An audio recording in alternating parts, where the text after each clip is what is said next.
waa wareey Soomaaliya soo dhawaada nin adduun joogo maxaa aragti ku laaban yaa wagarey waa la yaab jecel waa la noo lugta kaa jaray aa maqla jiray yaa Soomaaliya ninka magaciisa waxaa la yiraahdaa Yusuf Fiqs ayaa la yiraahdaa qaybta dambe kala soco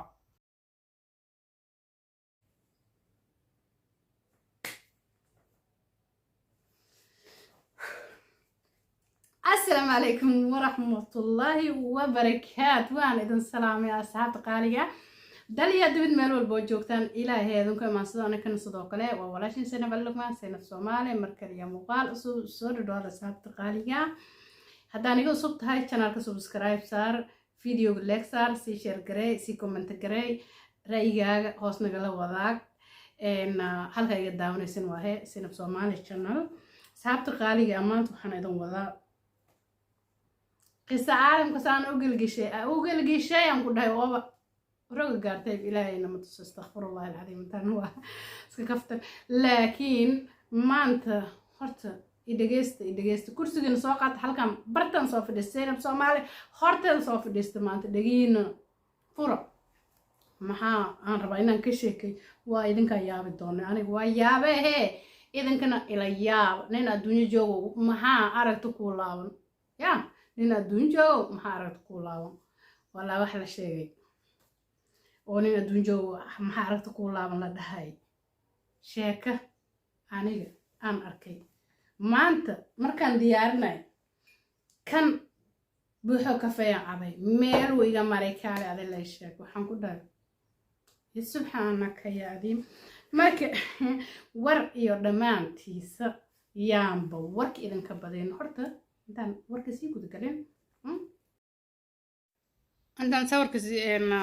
aan sii guda galin warka sawirkan ninkan waxaa la dhahaa Yusuf Fiqs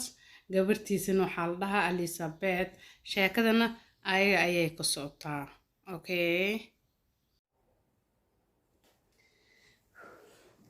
okay hadda maanta waxaan idin wada saa hadda hordaaga ku soo aragteen waxaan idin wada qisa yaab leh wallahi marka hadda qisadeenaan sii guda galaynaa soo dhawaada asxaabteeda qaaliga waan aad iyo aad baan idinku xiisay marka qisada tan waxay tahay sida tan ahee dhageysta insha Allah maanta qisadan waxay ka saabsan tahay qoys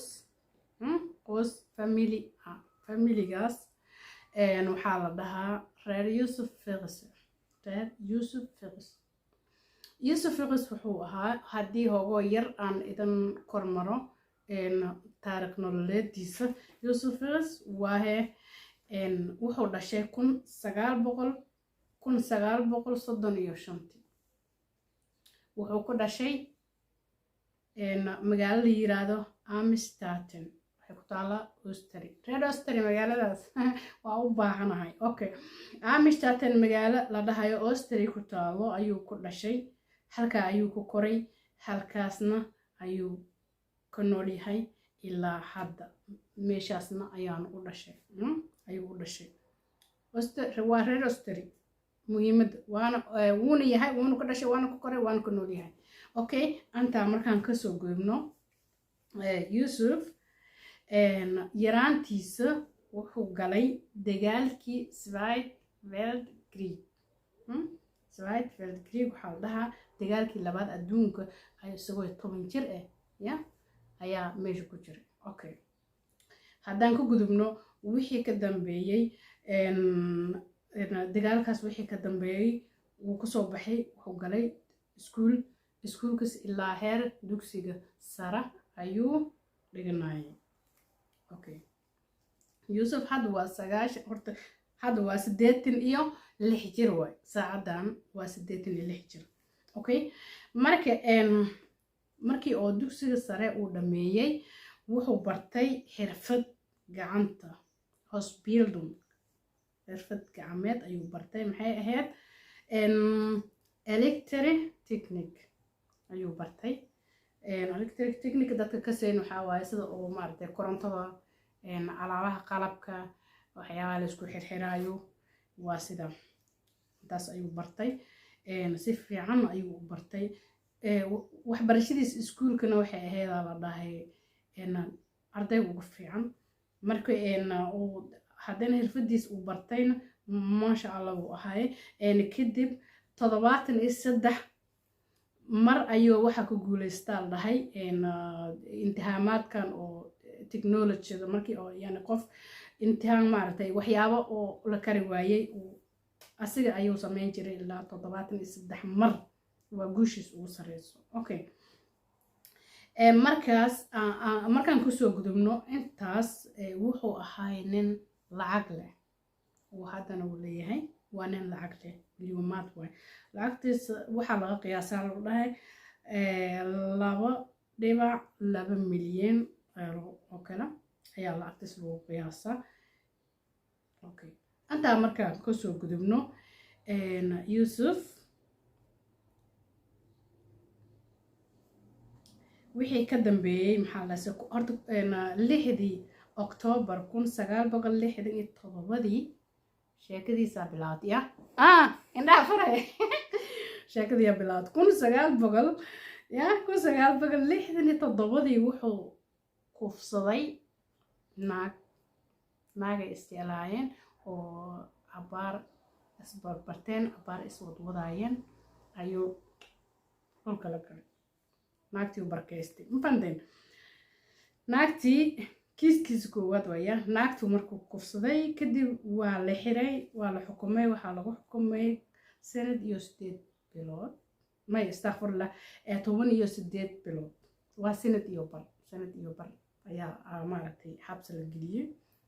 xabsigiisu soo dhameystay iyo ganaaxiyiisii iyo wixiisa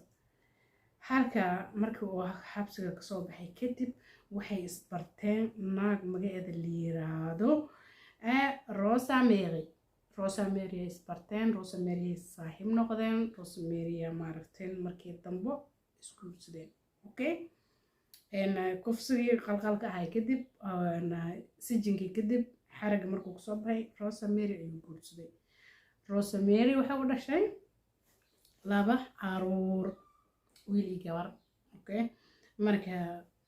aday reer waxay ahaayeen maasha allah iska dhaqan oo kaali arag hooshooda iyo adduunkooda kala socdo oo ka qasaneen hirib ku jirin kaali arag oo isfahansanay ahaayeen marka haddana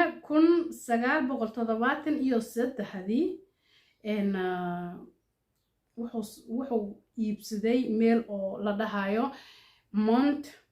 Mondsee adiga bad Austria ku taalo Mondsee in la jeclahay ayuu wuxuu ka iibsaday maartay guryaha oo meelaha oo dalxiiska loo tago oo hotel maqaayad iyo wax isku dhayaalan meesha iska iibsaday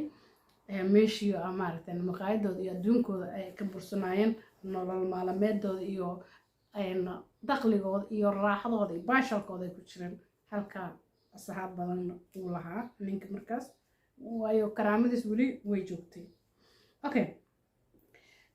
antaas markii laga soo gudbo oo laga baxo wiilkii iyo gabadhii oo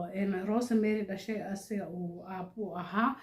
ayaa gabadhii 11 jir ayay noqotay waxaa la dhahay Elizabeth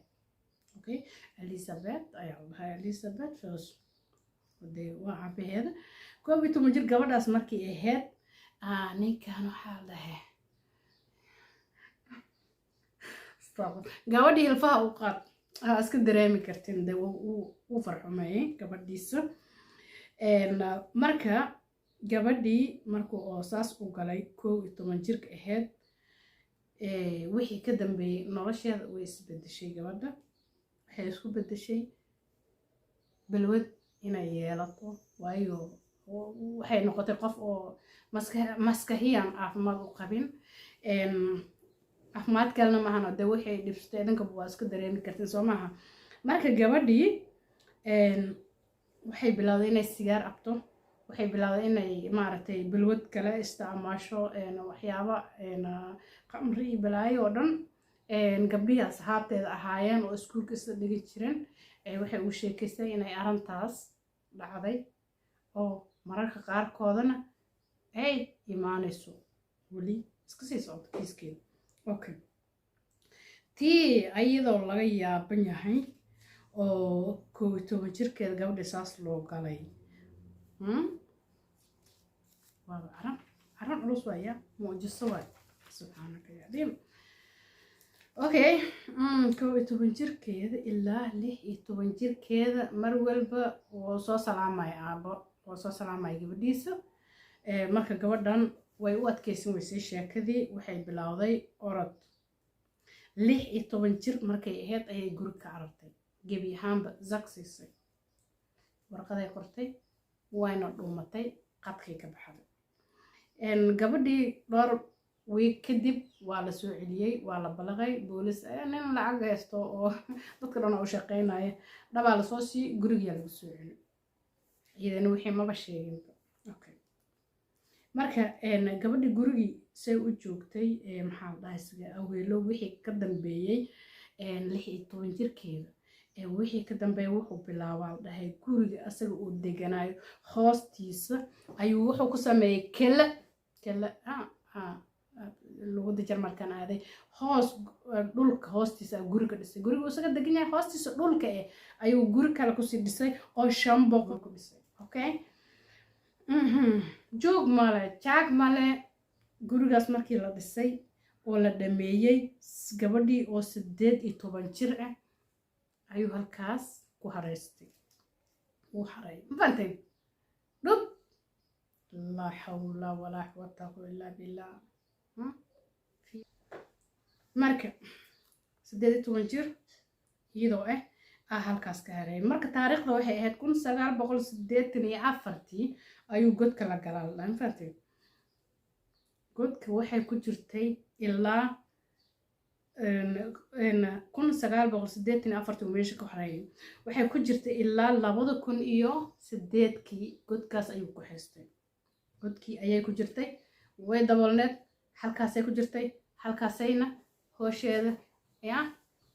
lagu haayo. markii gabadha 7 cilmo ayay halkaa kasoo dhashay mafahantay, 7 cunug ayay halkaa dhulka hoostiisa ku dhashay. wiil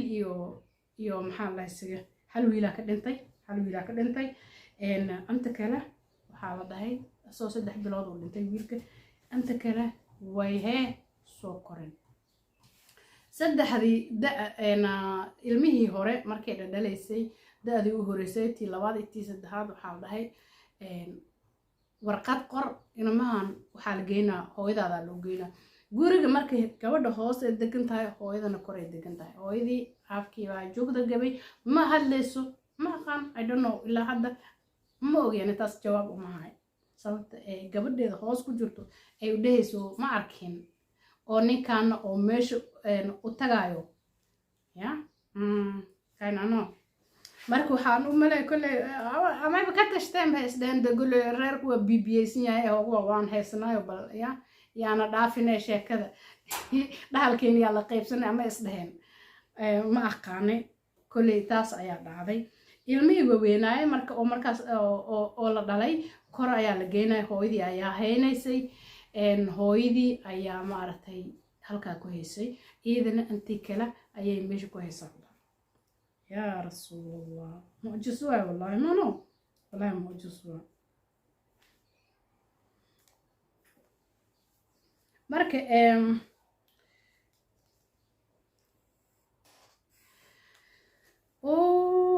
madax xanuun waay wallahi qisadan. marka 1982 maxaa la dhahay isaga ayaa waxaa la dhahay waxaa gubtay gurigii oo asaga soo gatay oo maxaa la dhahay kuwii oo badda agteeda kaasaa gubtay. kadib maxaa la dhahay isaga ninkan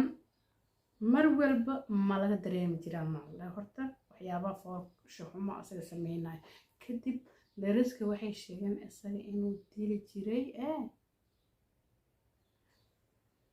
harxaan ma loo sameyn jirin maala ma fahanteen, cidda waa la garaaci jiray. habarta maraca way cabsataa u malayna ma ogi, intaas ogaal lacaan ma ahaan karto, ma suurgalayso 24 sano gabarteeda hoos lagu haysto iyadan kor degan tahay, wax soconay ma aha. marka mumkin way ka cabsataa umaleynaa ma fahanteen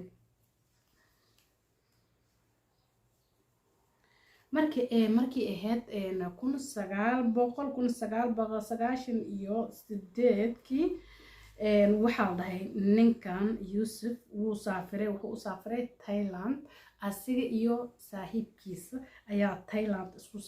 isku raaceen way saafireen doonay raaceen way soo damaashaadeen kaali arag nolol ay meesha kasoo dhadhamiyeen la dhahay gabadha marka oo 1998kii asiga Thailand u saafiray waxay ku jirtay kalihii ma dhulkii hoostiisa gurigii ahaa ayay intaas ku jirtay okay marka laakiin asiga oo Thailand uu joogay video oo lagu duubay ayaa jirto hogo nin bad meelahaas ka raaxaysanayo iska qaawan ka soo jirta waa soo gelin waayay video waan ka cabsaday markii oo laakiin wuxuu soo gaday ii sheegay dhar ka yar waa kana dharka markuu soo gaday fantin halkan dhar naagtiis ka yar marka dad oo TV-ga fiirsanay oo ajalada asaga lagu soo duubay fiirsanay waxay dhaheen dhahay dharkan yaa u gadooya naagtiis waa ka yarta oo ku yar yahay dharkan yaa u gadooya okay waa la soo weydiiyay mumkin saaxiibtiisu u gadaa saaxiibtiisu u gadooya gabadhiisu u gadanaa inna lillahi wa inna ilaihi raaji'uun ilaahayow waxaan wax oo diin elinayn wax ka elinay malahan marka 4 week uu soo maqnaaday wuu imaaday ma fahanteen markuu imaaday kadib markii oo maartay asiga dalxiiskii waxyaabihii uu soo dhameystay kadib 2000 iyo waxa la galay 2008 waxaa dhacay ayagoo meeshii say ugu jireen dadkan way soo daareen naagtii timaha way cadaadeen way dhamaatay hawo male guriga dariisha male waxba male kadib ilmaheeda gabar ka mid Christina gabar la dhahayo ayaa xanuunsatay markii xanuunsatay isbitaalka loo qaaday gabadhii intii isbitaalka loo qaaday horta way barbarisay waxay dhahday please kuma sheegay cunugtan ii badbaadi cunugtii sidii laga qaaday isbitaalka la geeyay isbitaalka markii la geeyay dhaqaatiirtii waxay u baahan yihiin cadeena u baahan yihiin Soomaa cunugtii wax warqad ma haysato wax documente ma haysato wax kaar caafimaad ma haysato qofku dhalay lama ogo meelay ka imaatay lama ogo cidaan ay geeyeen warka waa hadiya Soomaa keeno wixii warqad been u dhiibaa la dhahay marka waa la ismar waayay cunugta waxa waaye ida dhanba sisikal waa markaas idooba taabaan aheed ba hadana waxaaba qariib ka tahay dunidan waaba yaab hadda leeba in la dhala amal way yaaban tahay waxaan guriyahan adduunka dadkan wixii la yaay ay bala yaaban tahay waayo qof dhul ku dhashay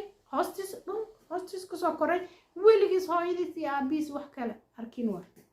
awoweed inna lillahi almuhim marka sheekadii markaas ayay xaaladda xumaatay waxaa la dhahay isbitaalka markii la joogay qof ayaa soo wacay oo leeyahay qofkaas ninkan cunugtan oo wado isbitaalka keenay waa cunug gabadhiisa uu ku dhalay oo asiga aab u yahay falkaas ayuu sameeyay ayaa sheekadii meeshay ka bilaabatay nasiil isku daba gurayay hab hiigta looga hayay dee qoyskii kala dee way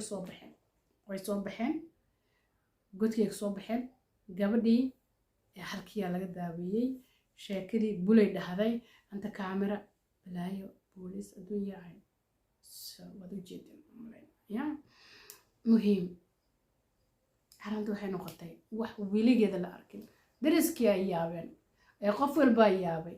adduunkii ay yaabay waa la isku soo qayliistay askar iyo haba sheeginba dhaqaatiir iyo wallahi billahi waxaa u maqli jiray khasaaratii oo ka qasulsiisa ugu yaabka badan almuhiim war iyo dhammaantiis ninkii waxee la xiray halkii ayaa lagu xiray markii la xiray wuxuu samaystay lawyer ya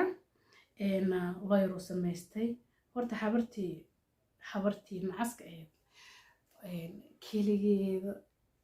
ayaa meel lagu tuuray ilmihii waxaa loo sameeyay dhaqaatiir psychology doctorka maskaxda psychology ma dhahay ayaa lagu wareejiyay isbitaal weyn ayaa xarun loogu furay dadkii halkaa ayaa maaragtay lagu haya aabihiina waa la xukumay waxaa lagu xukumay 60 daahi sorry asxaabta igraale ah markii asiga hadda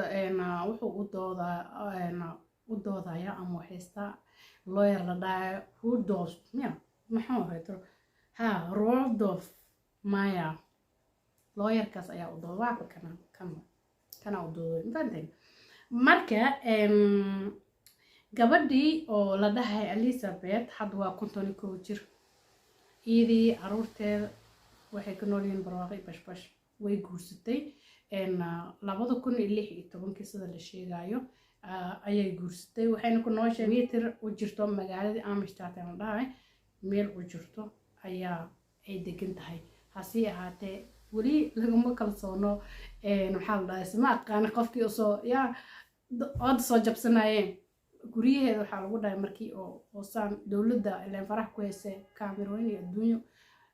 kaamir sireed iyo wax kasto si maaragtay nafsiyan waa loo daaweynaa ilmihii iyo wixii dhan maaragtay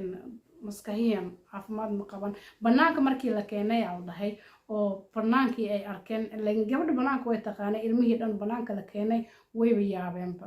kuwii oo hooyada la joogeen saddexdii waxbay iska barteen aan dhahay way iska dhidheelayeen way iska ciyaarayeen hooshooda waa hool caadi ah iska ahayd marka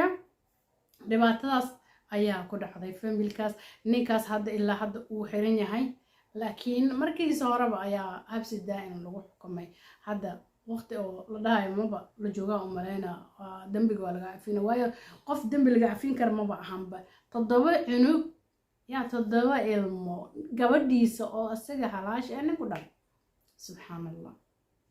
yabwa saxaabay maanta qisadaas aan la fadhiisan waay haydan la soo wadaagay video si share garay si like garay si comment garay ra'yigiina hoos nooga reeba haddii ay qisooyin kala duwan oo caalamka oo real history u baahantiin halkan sinab Soomaali isku soo xaadiriyo la talinta qisooyinka iyo waxyaabaha qaarkooda vlogyada wax badan everything waa laga helaa channelkan ma fahanteen marka insha Allah soo dhawaada waan idin salaamaya waxaan idin leeyahay dartiin ayaan wax ka ahay kii leeg rob ugu dhiga robka looga dhiga leeg waxaan love you guys.